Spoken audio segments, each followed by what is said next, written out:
natin.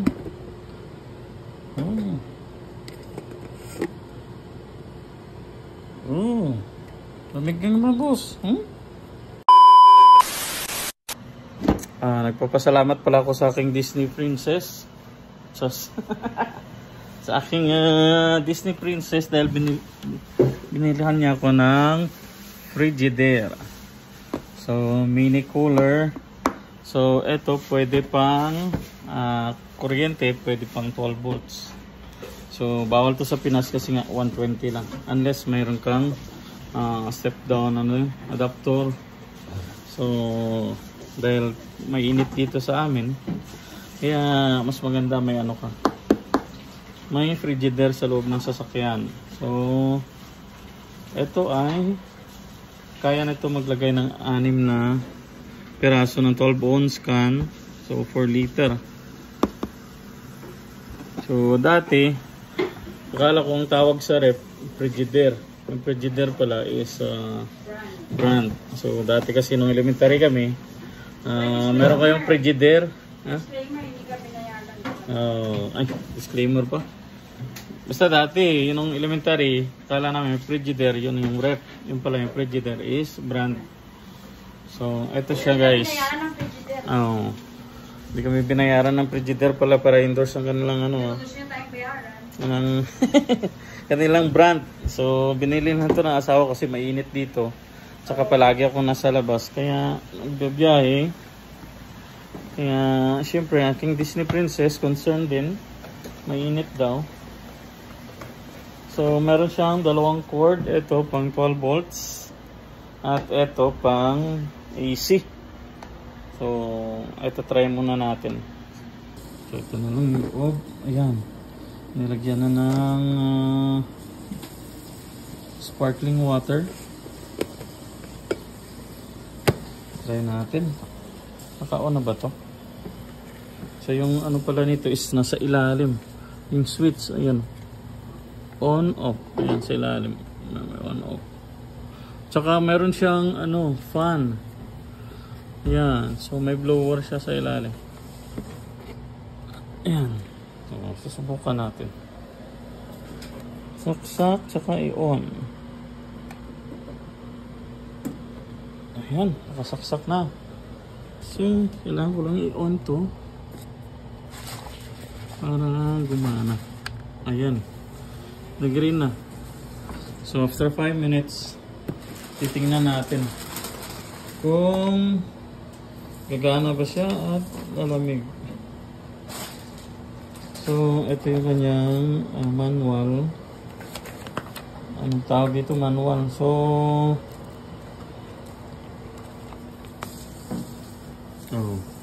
So ito guys, 120 lang.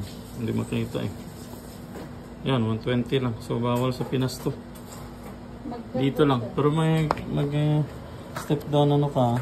Ano ba yun? Converter, inverter pwede.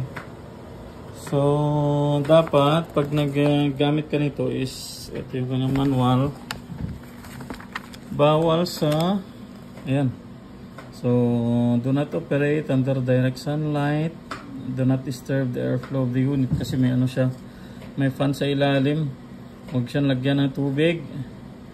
Tapos kung lilinisan mo, syempre gamitan mo ng pamunas na malinis. Huwag i-submerge sa water at saka lagay mo siya sa well ventilated area kasi nga may blower sa ilalim. Yan. So hindi pwede dito yung mga meat, poultry supply, fish at dairy products. So, pang tubig lang talaga to. Okay. Bawal to gamitin pag naka-off yung sasakyan mo. So, dapat pag nagbabiyahe ka lang at saka palaging kung naka-on sasakyan mo, yun lang.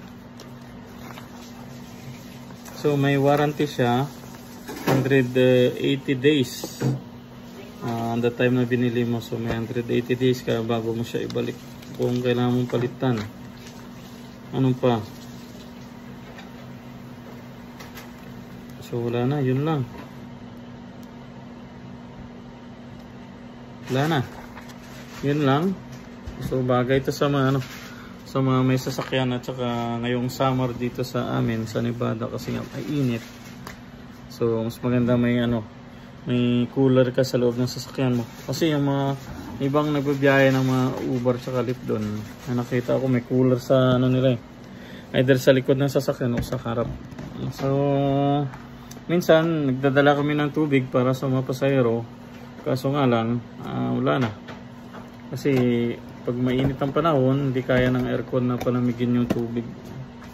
So maya maya yung tubig din na malamig. So ayaw nang inumin ng mga pasahero. So yung tubig na naman is free lang yun sa mga pasahero.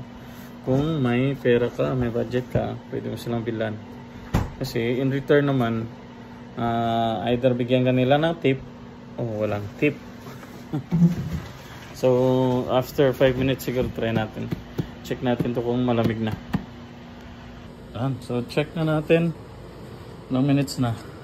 10?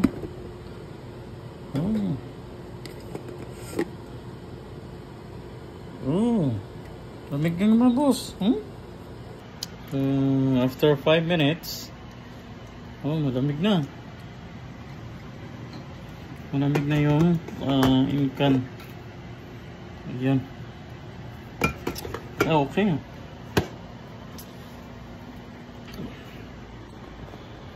Ilang ba minutes mo pa,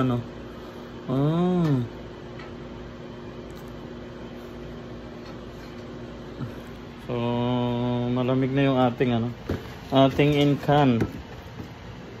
Pwede na to sa sasakyan.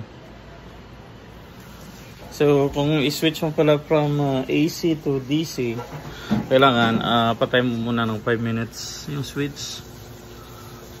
Ito. Saan ba to? Ayan. So, patay mo yan ng 5 minutes bago ka mag-switch sa DC. So, para sa sasakyan. Tanggalin ko na itong